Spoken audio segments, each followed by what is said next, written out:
Astro பக்தி tax TV நேயர்களுக்கு சாத்தியம் சங்கரின் அன்பு கலந்த வணக்கங்கள். இன்றைய பதிவில் சனி வக்ர பெயர்ச்சி ஆகிறார். அதாவது கோச்சாரத்தில் இந்த ஆண்டு 2025 வக்ர பெயர்ச்சி ஆகிறத பற்றி தான் நம்ம பார்க்க போகிறோம்.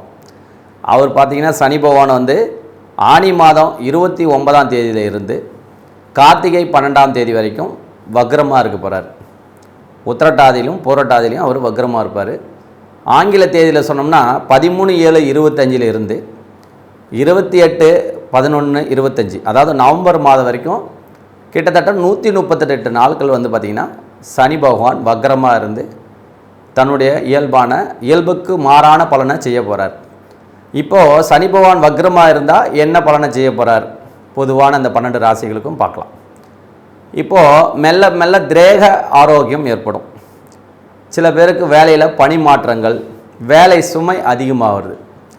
அதேமாதிரி பார்த்திங்கன்னா வாகனத்தில் போகும்போது கவனமாக இருக்கணுங்க. சனி வக்ரமாகறதுனால வாகனத்தில் போனால் கவனமாக இருக்கணும். தாயாருக்கு உடல் ஆரோக்கியம், சில பேர் பார்த்திங்கன்னா அவங்க பாவம் சார்ந்த ரீதியாக உடல் ஆரோக்கியத்தையும் நம்ம கவனிக்கணும். திருமணமே ஆகாமல் இருந்த நிறைய நாள் தள்ளி போயிட்டு இருந்தவங்களுக்கு கூட இப்போ திருமணம் முடிவு செய்யக்கூடிய ஒரு அற்புதமான பலன்களை செய்யக்கூடியவராக சனி பகவான் இருப்பார். அப்புறம் உறவுகளிலேயே நல்ல அந்யோன்யம் ஏற்படும். விரக்தியாக இருந்தவங்களுக்கு எந்த ஒரு விஷயமும் நடக்கலை முடியலன்றவங்களுக்கு கூட இப்போது ஒரு சகஜமான சூழ்நிலை இந்த சனி வக்ர பயிற்சியில் ஏற்படும். பொதுவாகவே 12 ராசிகளுக்கும் சனி பகவான் மெல்ல மெல்ல பொறுமையாக நல்ல பலன்களை செய்ய காத்துட்ருக்கார். பொருளாதார ரீதியாக சில பேர் ரொம்ப கஷ்டத்தில் இருப்பாங்க. சனி பகவான் வந்து கும்பத்தில் இருக்கும்போது இருந்த கஷ்டத்துக்கும் இப்போ சனி பகவான் பயிற்சியாகி மீனத்தில் இருக்கும்போது கடந்த ஒரு 4-5 மாதங்களாக அவர்கள் இருந்த கஷ்டத்திலேருந்து இப்போ வக்ரம் ஆகிறதுனால ஒரு சில பேருக்கு பொருளாதார ஏற்றம் இருக்கும், சில பேருக்கு வீண் விரயங்கள் இருக்கும். வீண் விரயங்கள் இருந்தாலும் இப்போ கொஞ்சம் சுமாரான அளவில் சனி பகவான் பார்த்துக்குவார். ரொம்ப பெரிய லெவலில் பாதிப்புகள் இருக்காது. அதே மாதிரி உத்தியோக மாற்றம் உண்டுன்னு ஏற்கனவே சொல்லியிருக்கேன். உறவுகளுக்கிடையே வந்து பார்த்திங்கன்னா நல்ல அந்யோன்யம் இருக்கும். சனி பகவானுடைய இது பொறுத்த வரைக்கும் என்னென்னா அவர் வந்து ஒரு சங்கிலி போன்று இந்த உறவுகளுக்கே உயிர் என்ன சொல்கிறது முக்கியமான ஒரு காரகர் அவர். அதனால் உறவுகளுக்குள்ளே நல்ல ஒரு அந்யோன்யம் இருக்கும். சிலருக்கு வந்து பார்த்திங்கன்னா ஒரு சாதகமற்ற சூழ்நிலை கூட இருக்கும். அதேமாதிரி பார்த்திங்கன்னா சொந்த தொழில் செய்கிறவங்களுக்கு லாபம் ஏற்படவும் வாய்ப்பு இருக்குதுங்க. சொந்தமாக தொழில் பண்ணுறவங்க லாபம் நிச்சயமாக இருக்கும். இந்த வக்ரகதியில் இருக்கும்போது சனி பகவான் நல்ல லாபங்களை கொடுக்கக்கூடியவராக இருப்பார். 12 ராசிகளுக்குமே பார்த்திங்கன்னா ஒரு சிலருக்கு நல்ல யோகத்தை செய்யக்கூடிய ஒரு அற்புதமான அமைப்பு சனி பகவான். அவர்களுடைய அந்த அசுர அணியில் இருக்கிற கிரகங்களுக்கு, அதாவது பார்த்திங்கன்னா சுக்கிரன், சனி, ராகு, புதன், இவங்கெல்லாம் பார்த்திங்கன்னா அந்த அசுர குலத்தை சேர்ந்த ஒரு டீம் அப்படின்னு நம்ம ஏற்கனவே தெரியும். அந்த கிரகத்தோட ராசிகளுக்கெல்லாம் பார்த்திங்கன்னா ஒரு நல்ல அமைப்பு தான் இருக்கும். கண்டிப்பாக பார்த்திங்கன்னா ரிஷபத்துக்கும் துலாத்துக்கும் அதேமாரி மிதுனம், கன்னி, இந்த ராசிக்கெல்லாம் பார்த்திங்கன்னா கட்டாயம் வந்து ஒரு நல்ல பலனை செய்யக்கூடியவராக இருப்பார் சனி பகவான். இந்த வக்ர காலங்களில் பார்த்திங்கன்னா சனி பகவான் மிகச்சிறந்த பலனை செய்வாருங்க. இது வந்து சனி பகவானுடைய வக்ரகதியில் இருக்கக்கூடிய பயிற்சிக்கான பலன்களை கூறினோம், பொதுவான பலன்கள். இப்போ நம்ம மேச ராசிக்கான சனி வக்ரகதியில் இருந்தால் என்ன பலன்ன்றதை பார்ப்போம். மிதுன ராசிக்கு சனி வக்ரகதியில் என்ன பலன்களை செய்ய போகிறாருன்னு பார்க்குறோம். பொதுவாகவே சனி பகவான் வக்ரத்தில் இருந்தால் அவர் பலனுக்கு எதிர்மறையான பலன்களை தருவார். அதாவது ஏற்கனவே வந்து பார்த்திங்கன்னா கெடுதலான பலன்களை 6 மாதம் செஞ்சிருந்தால் இப்போ வந்து ஓரளவுக்கு நன்மைகள் செய்யக்கூடியவராக இருப்பார். இப்போ நம்ம மிதுன ராசிக்கு பார்ப்போம். மிதுன ராசிக்கு சனி பகவானுடைய 3ஆம் பார்வை 12ஆம் இடத்தை பார்க்குதுங்க. அவருடைய 7ஆம் பார்வை மிதுன ராசிக்கு அவர் கேந்திரஸ்தானம் என்று சொல்லக்கூடிய 4ஆம் இடத்தை தொடர்பு கொள்கிறாரு. அதே மாதிரி பார்த்திங்கன்னா சனி பகவானுடைய 10ஆம் பார்வை அப்படின்றது பார்த்திங்கன்னா ராசி மண்டலத்துக்கு பாக்கியஸ்தானம் என்று சொல்லக்கூடிய இடமான தனுசில், அதாவது மிதுனத்துக்கு சப்தமஸ்தானம் என்று சொல்லக்கூடிய இடத்துல பதிவாகுது. சனி பகவான் வந்து மிதுன ராசிக்கு யோகாதிபதி என்று சொல்லக்கூடிய அமைப்பு. அதனால் சனி பகவான் வந்து பார்வை வந்து விரயத்தில் பார்வை விழுவது வந்து பார்த்திங்கன்னா அது சுக்கிரனோட வீடுன்றதுனால வண்டி வாகன சேர்க்கைகளோ இல்லை இடம் சார்ந்த சேர்க்கையோ அல்லது முதலீடுகள் ஏதேனும் செய்யக்கூடிய ஒரு அமைப்பிலோ வந்து பார்த்திங்கன்னா அந்த மிதுன ராசிக்காரர்கள் ஈடுபடுவாங்க. சனி பகவான் அந்த வகையில் அவங்களுக்கு நல்லது பண்ண செய்வார். ஏற்கனவே பார்த்திங்கன்னா இப்போ லோன் அப்ளை பண்ணியிருப்பாங்க, ஒரு சில விஷயங்கள் பண்ணியிருப்பாங்க. ஆனால் அதெல்லாம் அவங்களுக்கு வந்து பார்த்திங்கன்னா சாத்தியம் இல்லாத நேர காலமாக இருந்திருக்கும். இப்போ அதுக்கான சாத்தியம் இருக்குதுங்க. இப்போ இந்த சனி பகவானுடைய 3ஆம் பார்வை தன் ராசிக்கு 12லே விழுவது, ஒரு சில அந்யோன்ய குறைபாடுகள் இருந்தாலும் இந்த நிதி சார்ந்த விஷயங்கள்லையும் முதலீடு சார்ந்த விஷயங்களிலும் அதே மாதிரி பார்த்திங்கன்னா லோன் சார்ந்த விஷயங்களும் அவங்களுக்கு கிடைக்கிறதுக்கான ஒரு அருமையான அமைப்பு தான் சொல்லுவோம். எல்லாமே சுபரோட வீட்டில் சனி பகவான் பார்வை விழுது சுபமான நிகழ்வுகளுக்கு தான் வந்து அவங்க செலவு செய்கிற மாதிரி இருக்கும். வீண் விரயங்கள் வந்து தேவையில்லாத அசுப செலவுகளாக இருக்காது. அதனால் இந்த மிதுன ராசிக்கு சனி பகவானுடைய 3ஆம் பார்வை 12ஆம் பாவத்தில் படுவது ஒரு நல்ல அமைப்பு. ஒரு சில பேர்த்துக்கு பார்த்திங்கன்னா கொஞ்சம் வீண் அலைச்சலும் அந்யோன்ய குறைபாடும் தான் வசிக்கும் இடத்துலேருந்து அயல், அதாவது என்ன சொல்கிறது, வெளிநாடோ இல்லை வெளி மாநிலங்களோ போகக்கூடிய அமைப்பும் சில பேருக்கு ஏற்படலாம். அவங்க ஜாதக ரீதியாக ஏற்படக்கூடிய அமைப்பும் இருக்குங்க.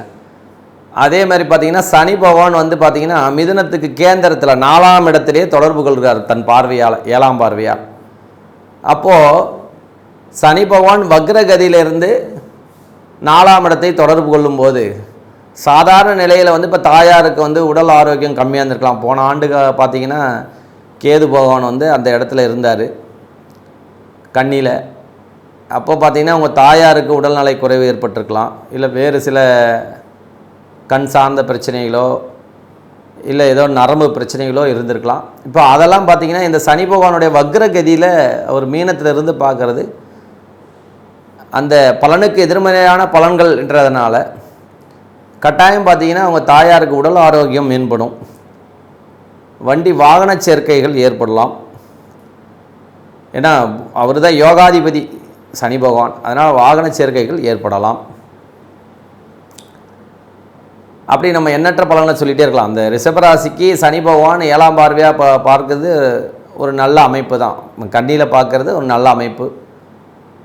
அதே மாதிரி ராசி மண்டலத்துக்கு அது 6. ஸோ கடன்களிலிருந்து கொஞ்சம் விடுபடுவார். தாயாருடன் கருத்து வேறுபாடு இருந்தால் இப்போ வந்து பார்த்திங்கன்னா நல்ல ஒரு சுபிட்சமான சூழ்நிலை உருவாகும், ஒரு சுமூக உறவு நிலைகள் ஏற்படும். இது வந்து பார்த்திங்கன்னா ரிஷபராசிக்கு ஒரு அற்புதமான காலம் தான் சொல்லணும். அந்த 138 நாளும் சனி பகவான் பயிற்சி செய்கிற நாள் அற்புதமான நேரமாக இருக்கும். அது போக பார்த்திங்கன்னா சனி பகவான் மிதுன ராசிக்கு சப்தமஸ்தானம் என்று சொல்லக்கூடிய தனுசிலே பயணம் செய்ய போகிறார். தனுசில் பயணம் செய்யலை சார், அதாவது தனுசில் அவருடைய பார்வை இழப்போகுது. தன்னுடைய 10ஆம் பார்வையால் சப்தமஸ்தானத்தை பார்க்குறார். அப்போது மனைவியால் வந்து பார்த்திங்கன்னா ஒரு சில யோகங்கள் ஏற்படும். ஆனாலும் மனைவியோட கொஞ்சம் கருத்து வேறுபாடுகளோ அல்லது வீண் சண்டைகளோ விவாதங்களோ இது போன்ற விஷயங்களும் ஏற்பட வாய்ப்பு இருக்குது. ஏன்னா சனி பகவான் நண்பராக இருந்தாலும் சப்தமாதிபதி ஸ்தானத்திலே, அதாவது மிதுனத்துக்கு உபயஸ்தானம் என்ற சப்தமஸ்தானம் பாதகம் என்ற காரணத்தினால் இந்த மிதுன ராசிக்காரங்க அதாவது நண்பர்களிடத்துலையும் மனைவி இடத்துலையும் கட்டாயம் பார்த்திங்கன்னா அதாவது வீண் வம்பு சண்டைகள் வராதவாறு பழக வேண்டும். இல்லைனா அந்த இடத்த விட்டு நீங்கள் தூரம் போயிடணும். அதிக நேரம் வந்து பார்த்திங்கன்னா ஒருத்தரை என்ன சொல்கிறது, மனைவியிடம் நிறைய வாக்குவாதங்கள் செய்வதை தவிர்க்கணும். நண்பர்களிடையே வாக்குவாதம் செய்வதை தவிர்ப்பதும் ரிஷபராசிக்கு ஒரு நல்ல மாற்றங்களை தரும் இந்த சனி வக்ர பயிற்சி. அதனால் அவருடைய 10ஆம் பார்வையாக சப்தமஸ்தானத்திலே படுவது மனைவிக்கு ஏதாவது வந்து பார்த்திங்கன்னா வேலையில் வந்து கூடுதல் வேலை சுமை இருக்கலாம். நண்பர்களுக்கும் பார்த்திங்கன்னா வீண் அலைச்சல்கள் இருக்கலாம். வெளி வட்டாரத்தில் இருக்க நண்பர்களால் உங்களுக்கும் அலைச்சல் ஏற்படலாம். மனைவி மூலயமாலும் உங்களுக்கு அலைச்சல் ஏற்பட வாய்ப்பு இருக்குது. மற்றபடி அலைச்சல் இருந்தாலும் அவருடைய பார்வை தனுசின் மீது விழுவதால் அது பாதகமாக இருந்தாலும் பாதகத்தில் சாதகம் என்ற வகையிலே நம்ம பார்த்திங்கன்னா சனி பகவான் எதிர்மறையான பலன்களை தருவார் இல்லையா.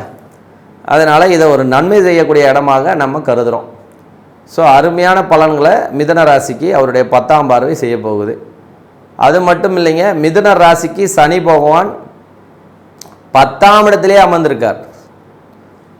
அப்போ 10ஆம் இடத்துல ஜீவனாதிபதி இருப்பது, அதாவது பார்த்திங்கன்னா தொழில் ஸ்தானத்திலே ஜீவனாதிபதி இருக்கிறது. தொழில் வேறு ஏதாவது தொழிலை மாற்றிக்கலாமா அப்படின்ற எண்ணமும் மேலோங்கும்.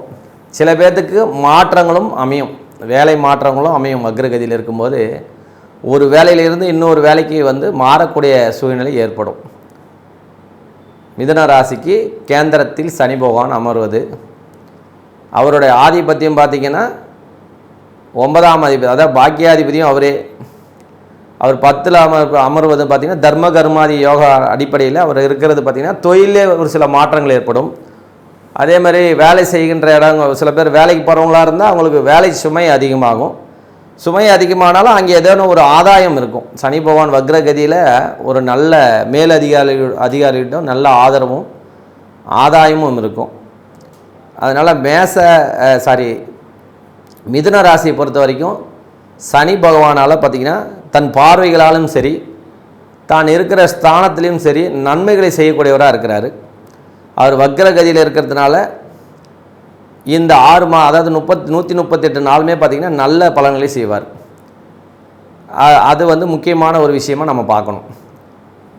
அப்போது மிதுன ராசிக்கு இந்த வக்ரகதின்றது பார்த்திங்கன்னா நல்ல பலனை செய்வார். யோகாதிபதியும் அவரே, அற்புதமான பலன்களை செய்யக்கூடிய ஒரு அமைப்பு. ஒரு சில மைனஸை தவிர மீது எல்லாமே பார்த்திங்கன்னா ப்ளஸ்ஸாக தான் இருக்கும்.